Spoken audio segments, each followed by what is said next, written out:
our actions after the prayer can actually determine his answer. Could it be God is waiting for you to fill a few more jars? And when the jars are filled, that's when the miracle will show up.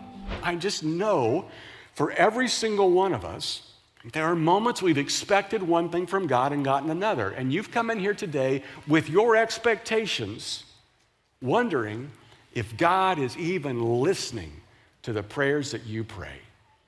Could it be just this, that God is waiting to do the super until we do the natural? We're going to take a look at this passage from John chapter 2. Let me give you the setting here. This is a pretty crazy moment here because Jesus hasn't even begun his public ministry yet. Nobody knows he's the Son of God except Mary. And back then, because she was a woman, they weren't going to be listening to her. Joseph, but he's passed away. And John the Baptist. And he appears to be crazy to everybody. And so they're not listening to him. Jesus has a few people following after him, his disciples. They just think he's a nice rabbi who allowed them to follow him while all the other rabbis said, no, thank you. They're not even sure who he is. And Jesus gets invited to a wedding. He shows up at this wedding, and quickly after he gets there, his mother, Mary, runs over to him and says, hey, they're running out of wine. Now, I know we're not supposed to talk about that around here, okay, in Texas and all that, right? You drink in private and eat carbs in public, and we do the opposite in California, okay? That's the way they roll out there. But out there, this was a big deal. And that back then, this was a big deal. Because if you ran out of wine at a wedding, you could literally be sued by the guest because the event would last for days on end. And Mary sees they're running out. They're adding water to it. It's just grape juice now. There's hardly anything left. And she runs over to Jesus and says, can you do something? They're running out of wine. Now, Jesus' response to her is epic. This is basically her prayer to Jesus. She knows who Jesus is. She knows what Jesus can do. And she says, will you step in and fix this? And his reaction is stunning. Look what it says. Dear woman, that's not our problem. Let me just say this to all the kids and the students in the room. When you go home today and your mom says, take out the trash, do not say, dear woman, that's not my problem, okay? It's just not going to go well for you. Here's what Jesus is literally saying. This phrase, dear woman, is basically him saying, ma'am. It's a sign of respect or even reverence. And that's not our problem, is basically him saying, because back then they would all bring something to the wedding, kind of like a potluck dinner. We weren't in charge of wine. We brought the potato salad, okay? He's basically saying, you know what? Not our issue. My time has not yet come. Now, I love what she does next. Look what happens. But his mother told the servants, do whatever he tells you. Now, I don't know if she looked at him and raised her eyebrow like, when we get home, okay? I don't know if he looked at her and winked like, this is going to be a good one, hang on. But whatever it was, notice her response. She doesn't ask again. She doesn't say, pretty please. She doesn't say, hail me, and ask a few more times. That's good. Somebody got that. There you go. Okay. First service thought that was a lot funnier than you did, but that's all right. That's all right. Rick told me about y'all. So anyway, she simply looks at the servants and says, just do whatever he says, because I know he'll do the right thing. Sometimes when I do a wedding, I'll look at the couple, I'll tell this story, and I'll say, I want to tell you the secret to a happy marriage right here. It's right in this verse. Do whatever Jesus tells you. Love like Jesus. Forgive like Jesus. Serve like Jesus. Do whatever he tells you. And Mary, in this moment, though she has prayed her prayer and gotten a no, she looks at the servants and says, I trust he knows what is best. Whatever he does is the right thing. Do whatever he tells you to do. And she leaves. Now, I don't know about how much time passes here, but the next thing that John writes is this: standing nearby were 6 stone water jars used for Jewish ceremonial washing. Now let's stop right there. This is a huge symbolic moment. John is writing this possibly 20, 30 years after the event, writing it all down so that we have it, continued and preserved for us. And he's thinking about, oh man, this is so cool. This is so ironic what Jesus did back then, because he doesn't know in this moment, but he knows now as he writes it all down. Jesus is going to use these ceremonial washing pots that the Jews would use back then to wash their hands and their arms and their elbows and their face before they entered into the temple, so they would be cleansed before God. And Jesus is going to turn that water into wine that we celebrate every time we take communion, which reminds us of the blood of Jesus, which purifies us once and for all, so we can walk into the presence of God once and for all. The symbolism here is incredible. But here we got these 6 stone water jars sitting there. And he continues to say, each one could hold 20 to 30 gallons. And Jesus told the servants, fill the jars with water.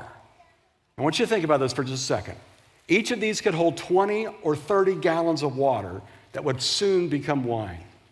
And aside from meeting the needs of the wedding, this would make a very nice wedding gift. And Jesus tells them to fill it to the brim.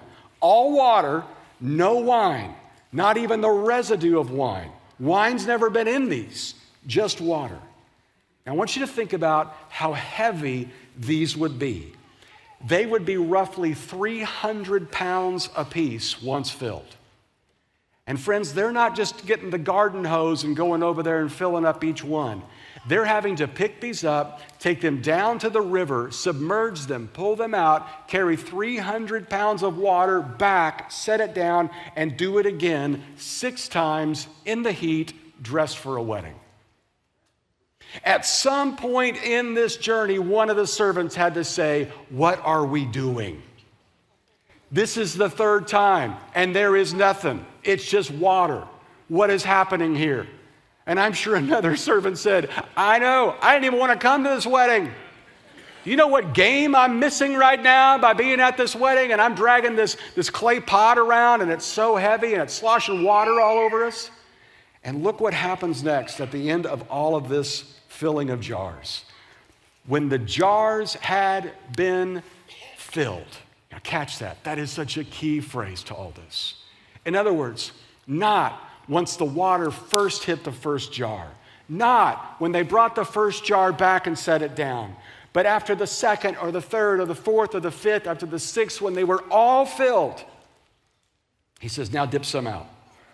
Take it to the master of ceremonies, the wedding planner. And the servants followed his instructions. And when the master of ceremonies tasted the water was now wine, not knowing where it had come from, though of course the servants knew, he called the bridegroom over and he said, hey, a host always serves the best wine first, and then everyone's had a lot to drink and brings out the cheap stuff. But you kept the best until last.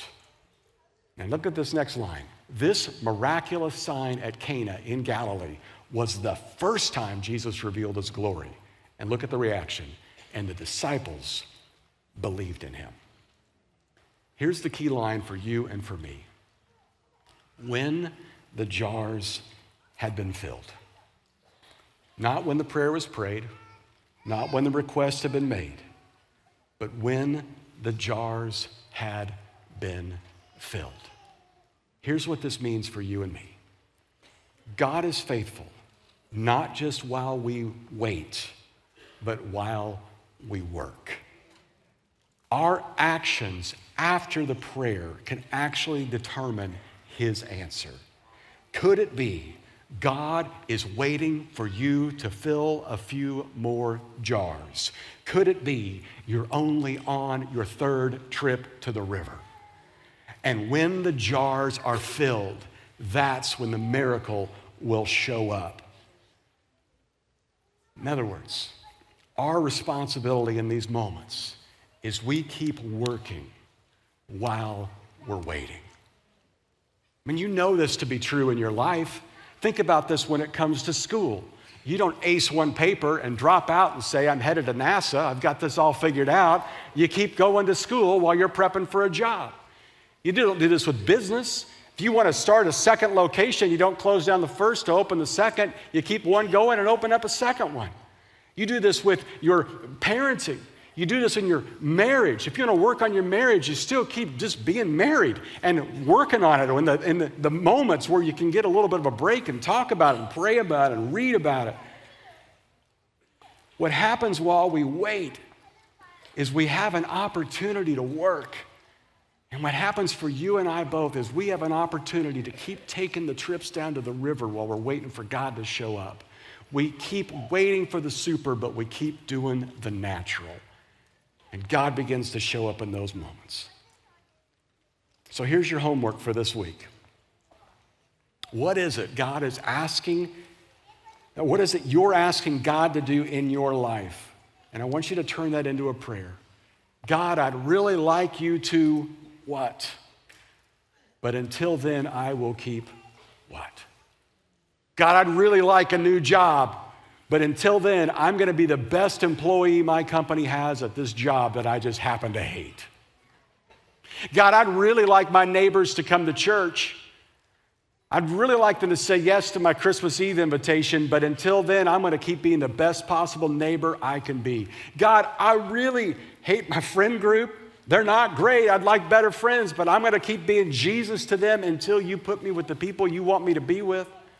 God, I'd really like my marriage to be better, but instead of guilting and shaming and handing books to my husband every time he walks in the door about what he needs to fix, I'm going to be the person that loves and serves and just prays.